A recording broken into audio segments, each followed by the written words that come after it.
When you have a tragedy like this and something of this magnitude, nobody knew my name until Matt was dead.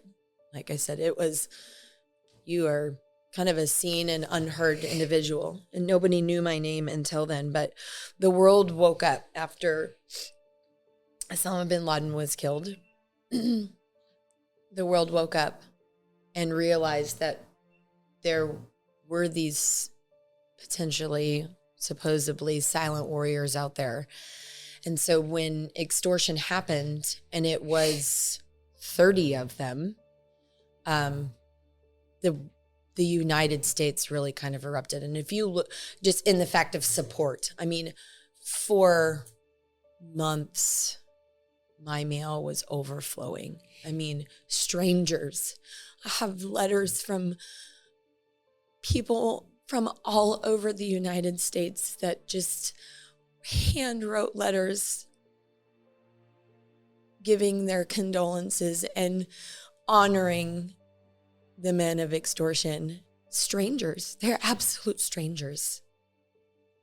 And it was incredible. I've never experienced that kind of patriotism in my entire life.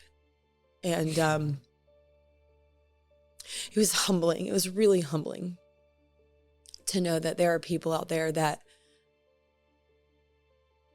support and stood behind an absolute stranger. But for a little while,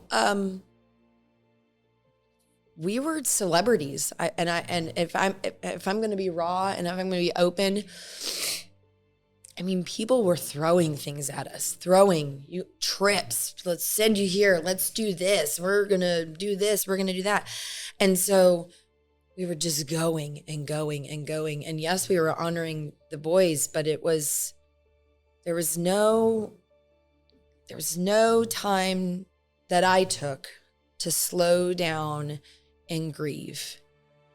And in that time, I realized that there was something missing, not from my life, but support for the men and women who serve our country. Because I said that Matt had casualty documentation that was very, very poorly taken care of.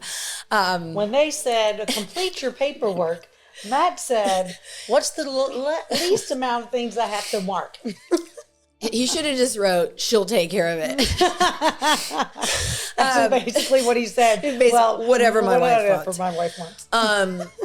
But after having a conversation with many other widows and family members, I realized that there was a gap in the educational piece on to make sure or ensure that your estate or your belongings or your wishes, whether you had a pot to piss in or not, were going to come to fruition should you pass. And so I never really took the time to grieve. I decided to just start a new mission. And so I decided that I was going to go to school at a high school education. And I decided that I was going to solve that problem because we need to educate you guys, because obviously you can't do it yourselves. No, I'm just kidding. No, that's pretty accurate. Yeah.